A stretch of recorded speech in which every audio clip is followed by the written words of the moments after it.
سلامونه درنو ملګرو، خدای دې وکړي چې ټول برک روغ یاست. د امریکا د ډي وي لاټري په اړه دغه ویډیو ده. هغه ملګرو چې تیر کال د امریکا د ډي وي لاټري لپاره ثبت نامونه کړي دي، دوی لپاره ښه خبر دا دی چې د مای په 3 تاریخ چې په افغانستان کې نن ورځ د مای 3 تاریخ دی، مګر په امریکا کې تر اوسه لا تاریخ بدل شوی نه دی، دلته لا 2 تاریخ دی. نو شاید په راتلونکو څو ساعتونو کې د امریکا د ډي وي لاټري نتیجه اعلان شي.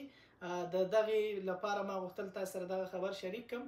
هغه دوستان چې غواړي د امریکا د ډي وي لاټري لپاره چې د سټیټ ډپارټمنټ کوم ویب سایټ دی، د هغې لینک زه په دغه ویډیو کې تاسو سره اچوم. تاسو کولی شئ د دغې له لارې خپله نتیجه وګورئ، او هغه دوستان چې د دوی دغه د کنفرمیشن کوډ یا د ډي وي لاټري لپاره چې ثبت نام کړی دی، او هغه د ثبت نام کوم کوډ چې دی دا ترې هیر شوی دی، دوی هم کولی شي چې زما په اکاونټ کې ویډیوګانې شته هغه وګوري، تر څو پوه شي چې څنګه کولی شي دغه خپل کوډ پیدا کړي.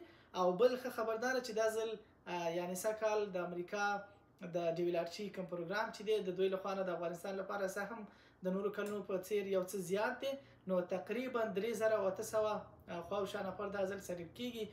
تاسو ټولو ته ښه بخت غواړم.